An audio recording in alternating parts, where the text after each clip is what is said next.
I'm sick of being mortal, I'm about to be a savage. I see a lot of things that I want, I will have them. I got a new mindset that I just established. I'll march through the cold with the nails on the pavement. I'll shovel that coal just to get out the basement. My story will be told, helping others make changes. I'll be so bold, they will watch in amazement. Am I gonna face it? Am I gonna chase it? Am I gonna start over? I keep waiting. Time is limited, quickly fading. Get my mind right, it's my time, you take it. Am I gonna face it? Am I gonna chase it? Am I gonna start over? I keep waiting. Time is limited, quickly fading. Get my mind right, it's my time, you take it.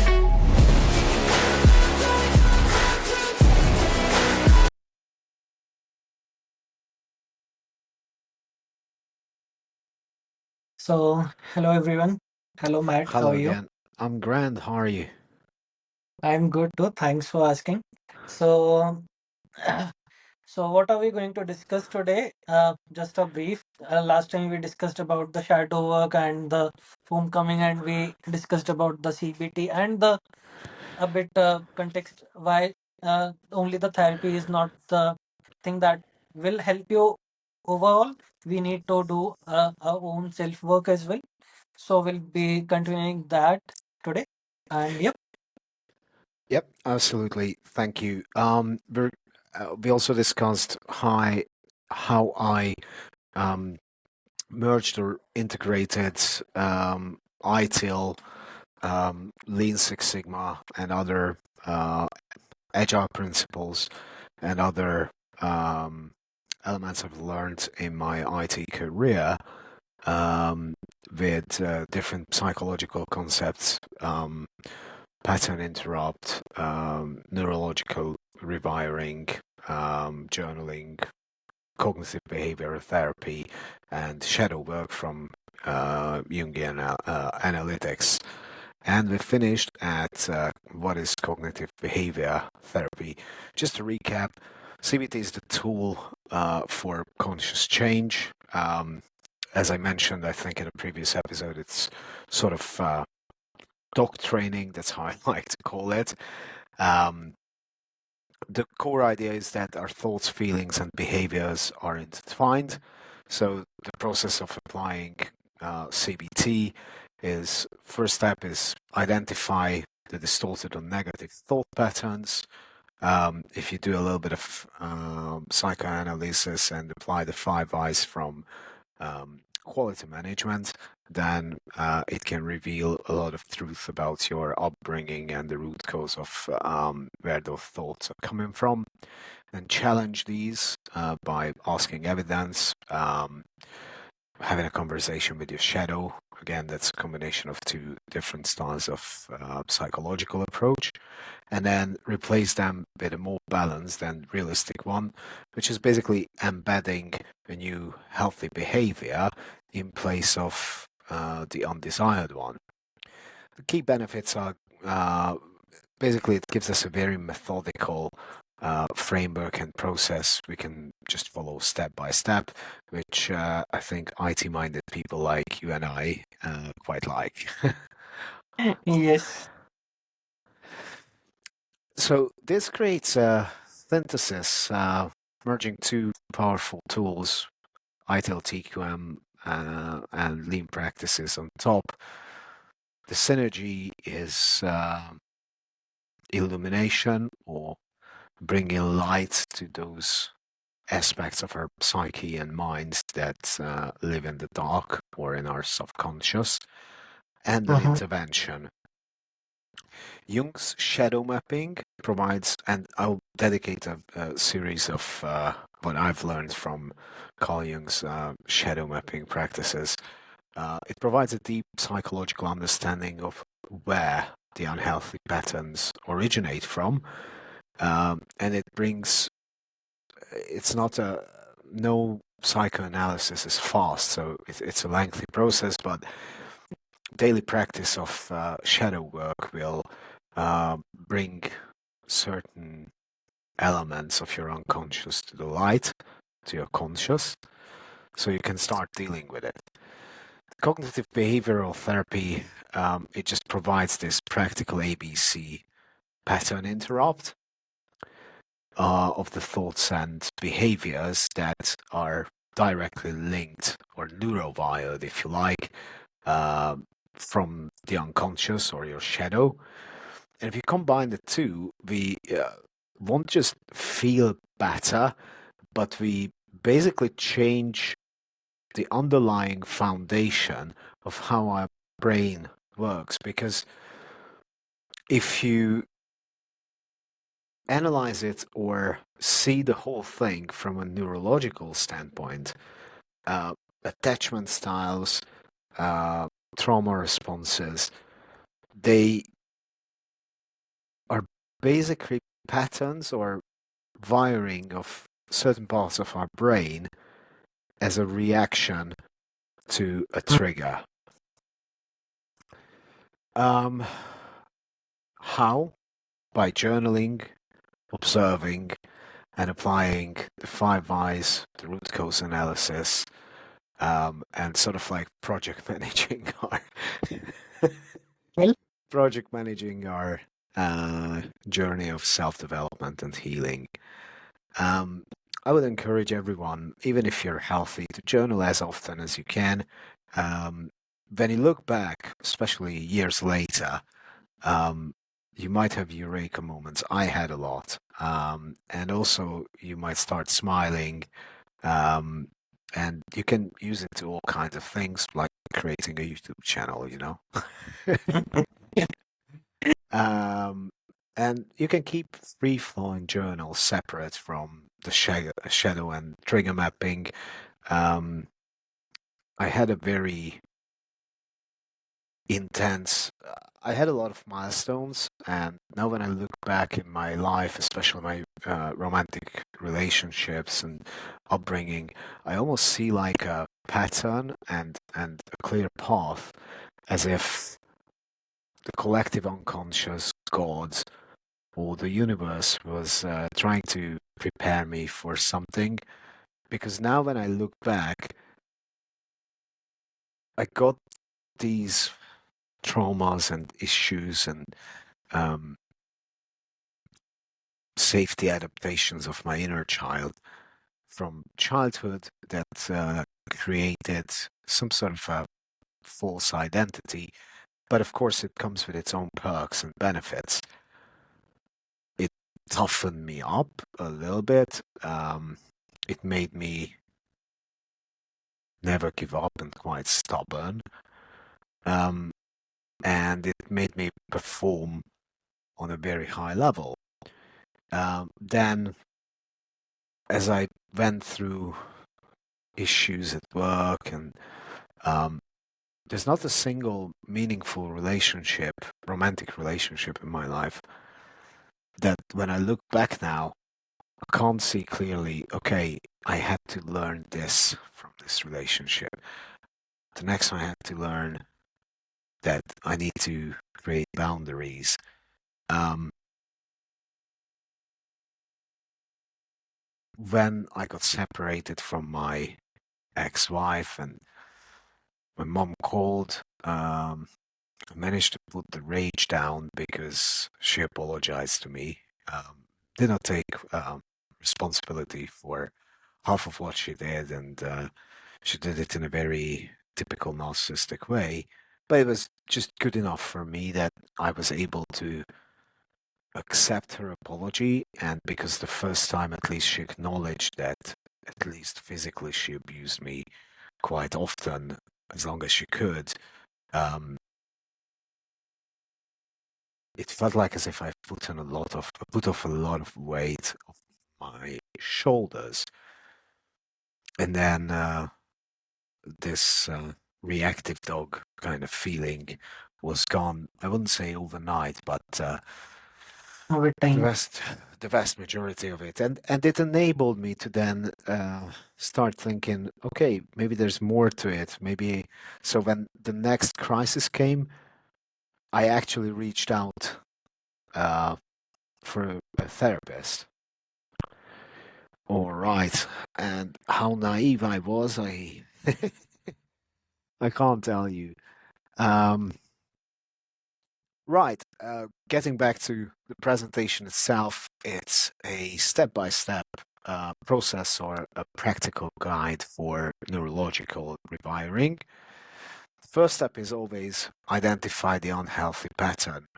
It's a little bit easier than understanding the root cause or doing shadow work, because if you take a look at your life and you're not completely avoidant of any kind of self-reflection, then you see that, okay, I think even psychopath might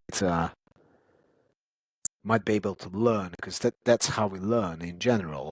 Like, okay, I notice a pattern, uh, and it always ends up in a situation that's not beneficial for me. How about I change it? Because that's just the symptom level, right? Yes. If we want to go back to IT analogy, if I always have to restart or do a rolling restart of the host servers every time we do a release, I can do that, but it's quite annoying. I can script a restart, but there's always a little bit of a risk or whatever. So maybe there's a problem there. That's Yes. sort of where I'm coming with this. That's true. Um, where I'm going with this, sorry, not coming. The second part is shadow mapping, asking what part of me am I trying to hide or deny with this behavior? What do I need to learn? What is it that I don't know about myself that influences my life or sometimes even takes the bloody driver's seat? Um, I'm not going to get into details about shadow work and that kind of analysis now, because it deserves its own series. Basically, it's very interesting, and if I can master fantasy-like video making with AI in the meantime, then I'm going to, instead of just me talking like this, I'm going to create a video about it, because then it's a bit more interesting and entertaining than just listening to my misery. No, it's not like that, but yeah, it will be really great to actually make it more, you can say, optimized, so we can cover more content. Entertaining. Yeah. Yes. Right. So try to find the trigger. Now, that's a tricky part, because in absence of deep analytical work, or at least elements of it, or shadow work, you might just find something that is still not on a subconscious level. What do I mean by that? We, and that's why I will refer back to this part on why I say that whilst therapy is absolutely necessary and required to get better, on its own, I think it's insufficient. Yes. And that's because I'm trying to think about an example that is easy to understand in my case. Okay, at some point in my life, realized I had an anxious attachment style. Again, it's a bit difficult to talk about it without introducing the concept of attachment styles. What is the anxious attachment style? But in layman's terms, what I was doing is that I had this core fear that if I don't do everything and please my partner, then I might get abandoned. And that's sort of like death. And I had this anxiety all the time. And of course, I did not really like that. So every time when, especially if you pair it with what I was suffering from, which was hypervigilance,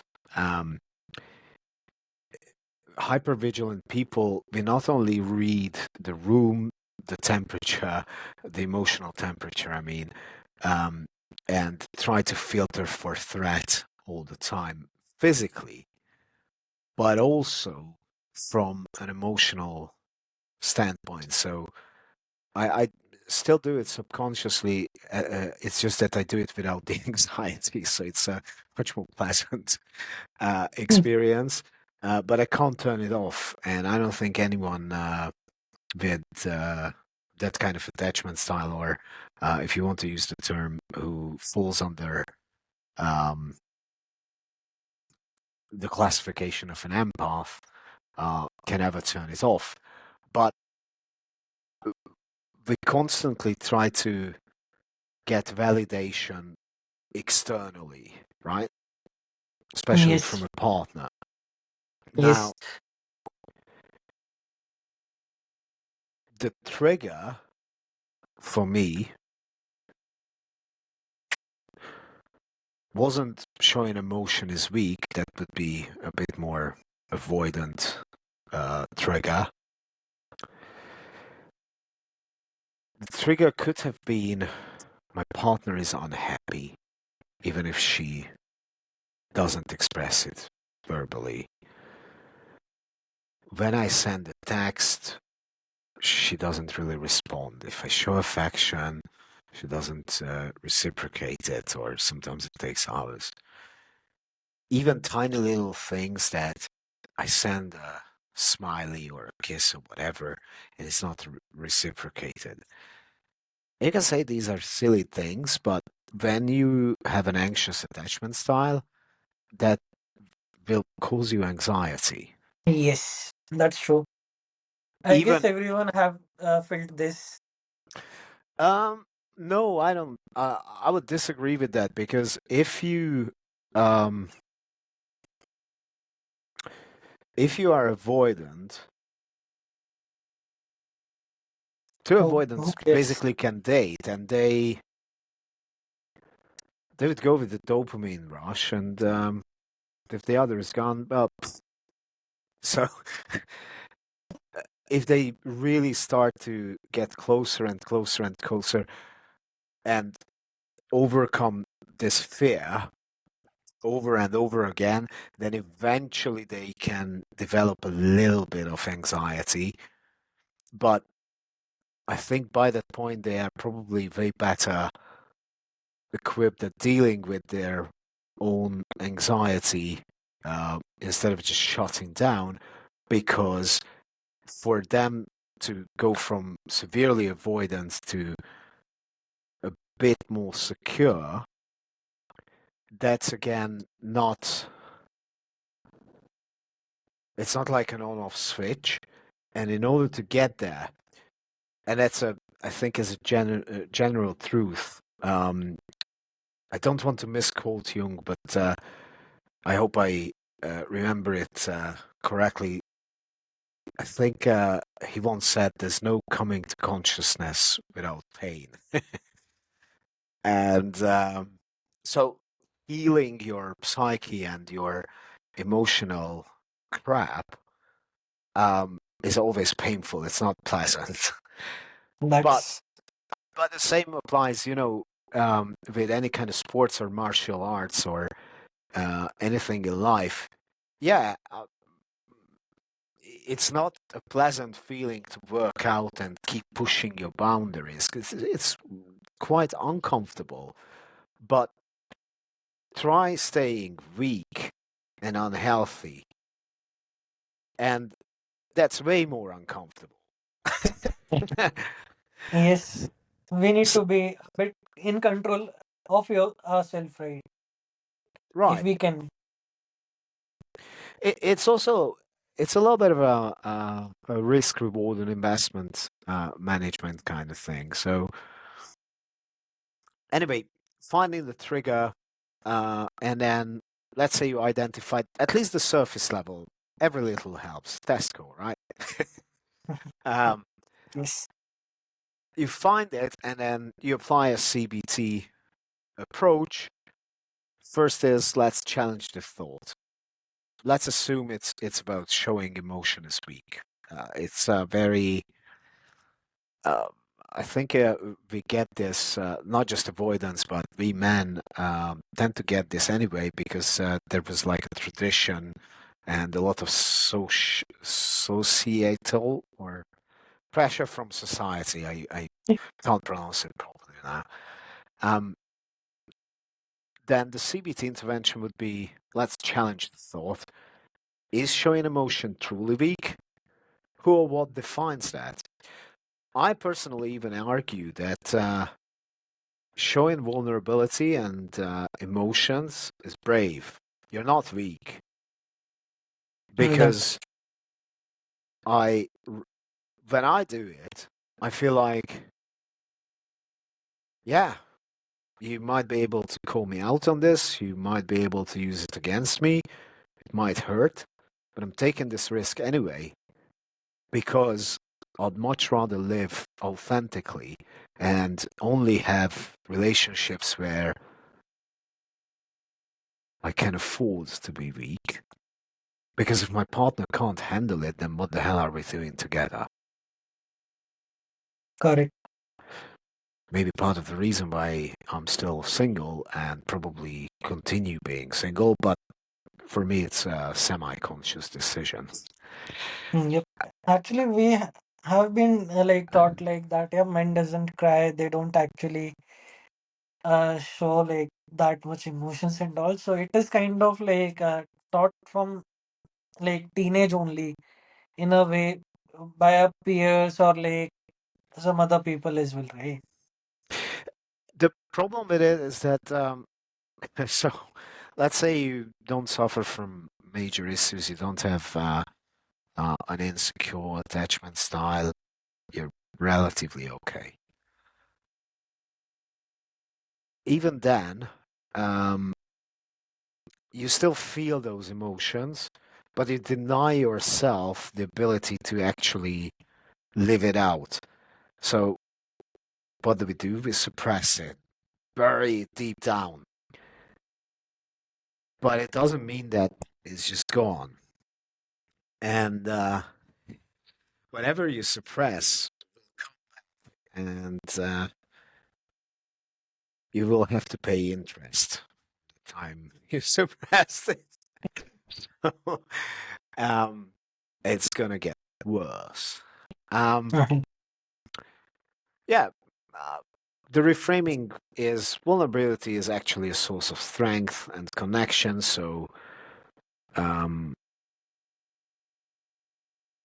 you can tell your shadow to think about it or to go at himself, um, or just ask him who told you that, and then it Mhm. may or may not answer. On the CBT side of things, you write it down on paper, or in my case, I chose Google Docs to do that. You reframe it and then you create a new action, consciously choosing a new, healthier response. This is what is called a pattern interrupt. So there's a trigger, there's an unwanted, wild, learned behavior we're practicing. You challenge it, you create a new one that you want it to replace with, and then you keep practicing it. And every time you practice it, you're basically you create a new neural pathway. You interrupt that chain of pattern and insert a new one. Well, that was like really insightful. To be honest, like I have been always thinking about like, okay, the people are everyone is different. They are like that only. I'm like this only. I never thought that we can be able to like train ourselves to feel this way or react in this way. This has been like eye-opening for me. Thanks, Bear. Um, okay, let's go a little bit further. The outcome of this is, as I said, a neurological pattern interrupt. So, beyond feeling better, since you created a new neural pathway, um, you embedded a better habit. I can give you another example from my life. I was fearful of doing bloody anything. So, but I sort of observed that if I can create a relatively safe environment where I can confront that fear, I keep confronting that fear, and because it is a safe environment, every single time I'm reattempting it and nothing majorly bad happens, my level of anxiety or fear goes down a notch. And I don't like living in fear. Believe it or not, I was afraid of riding a bicycle. I was afraid of riding motorbikes. I was afraid of high speed. I was afraid of doing a wheelie. So what did I do? I've learned how to ride a motorbike. Eventually, I got to a point where I went to a racetrack, quite enjoyed it. Then because I accidentally wheelied my XJ6, which was my first sort of big bike, Okay. the Yamaha Diversion. Um, I was like, I almost lost control because I froze. And I was like, I never want to feel it again on the motorbike because it's quite bloody dangerous. So A, I need to learn how to control the bike a little bit better. B, because it scares the living Jesus out of me, I signed up to a wheelie course with Stunt Asylum, where you go to an abandoned airport, so it is a closed environment, and they teach you on bikes that are specially prepared with a cutoff, so you won't be able to uh, basically overloop it. Well, I almost managed because I couldn't get it up. I couldn't get it up. I'm talking about the front wheel, by the way, before anyone would misunderstand it. And at some point, I was like, "No, God damn it!" Oh, And damn. just a millisecond, I kept the clutch in a millisecond longer, but at the same time, I gave it way more throttle, so it went to the power band and woo, to the point where it actually did trigger the cutoff, and it violently came down. But I've learned sort of like how to do it, and I think after the fifth or sixth attempt, I was like, okay, now I'm confident enough that I can try it on my own bike. And I managed to wheelie my own Kawasaki. That's what I was riding back then. Now, Wow. I of course never do that ever on public roads. Um, and never did it in public roads. So ever since. So if anyone is listening to it, and I don't encourage you to do that. That's very dangerous and really, really a bad thing. The stunts were performed by professionals only. Yes, in a closed environment and not on public roads. Mhm. Okay, so, but you see the idea, like that's that's a gradual, and healing to some extent is the same thing. But what I wanted to demonstrate with this example is that I hate feeling afraid and terrified of things. So I just try to find a way to keep confronting that fear, but in a relatively safe environment, because I've learned that if I do it often, your brain basically accepts that, okay, you did not die, nothing bad happened, and you do it the 50th time, eventually your neural system goes like, there's no association with a bad consequence. A 50th time, so maybe I could stop triggering it because it's not that Yes. dangerous. Um, Getting back to it, the definition of creating a new neurological pattern is to act deliberately or consciously to break a negative automatic thought and then behavior. The brain responds through repetition, um, and a new healthier pathway becomes the default pathway on the brain. The old toxic pattern, the less you do it, the less you. It's sort of similar to our muscles or anything you practice. Use it or Yes. lose it. So if you just keep enforcing the new healthy pattern, eventually the bad pattern or maladaptive neural pathway and trigger will just atrophy and die. Yes. And It will be just out of order, you can say. yeah, out of commission. It's beyond its expiry date, its life cycle. It- The long-term effect is a sustainable change in behavior and emotional regulation, and that's the foundation of healthy masculinity, I think. Um,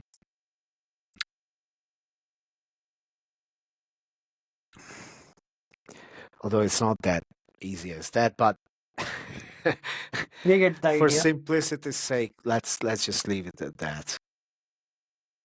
Um, Another example could be you get defensive and lash out every time your partner criticizes you.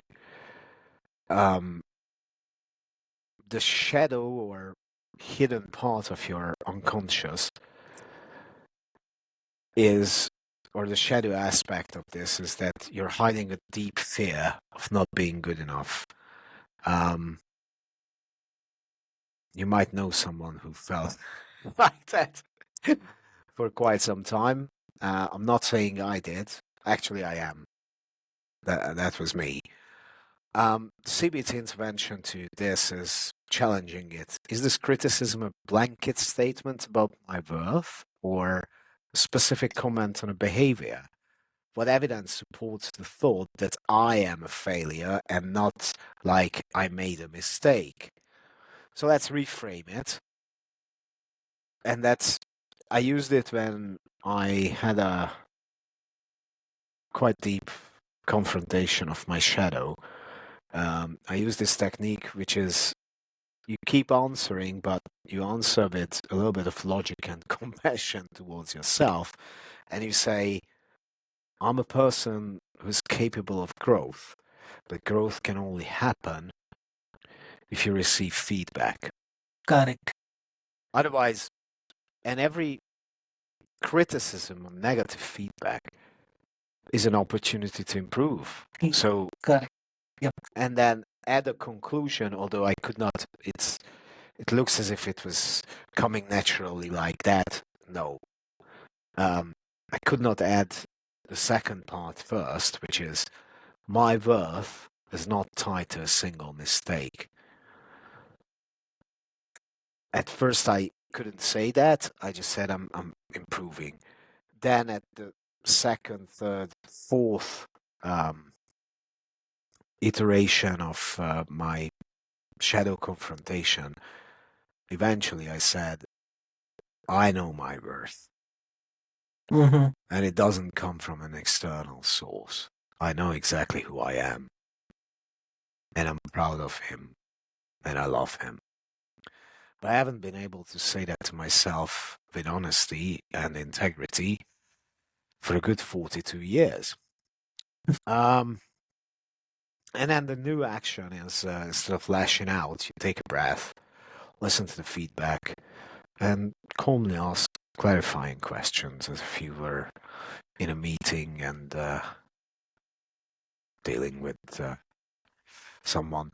Just briefly talking about Carl Jung's shadow concept. The shadow is our unconscious blueprint.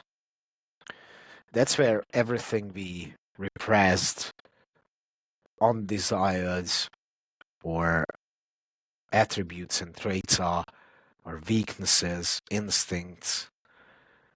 It's the dark side of us, but the reason I don't necessarily like this kind of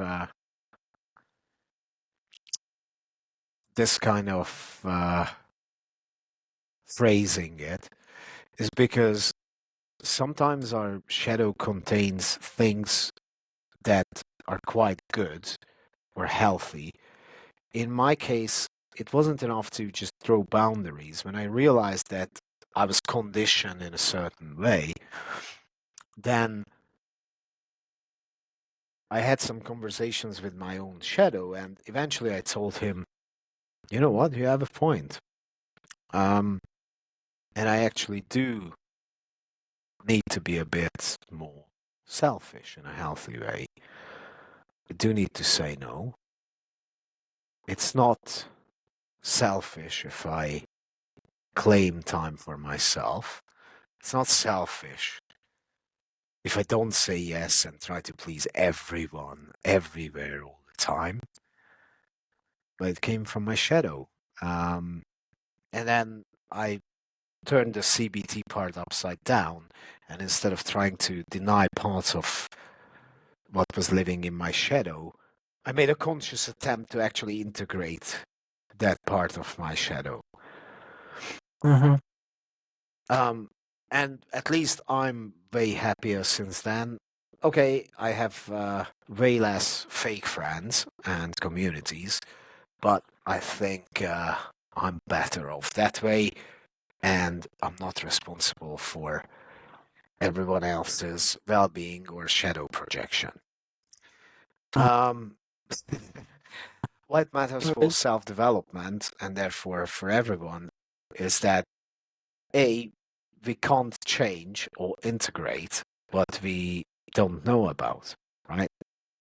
Mm-hmm. So, same as with alcoholics, and then unless and until you admit and understand that maybe I do have a bloody problem, you can't change it.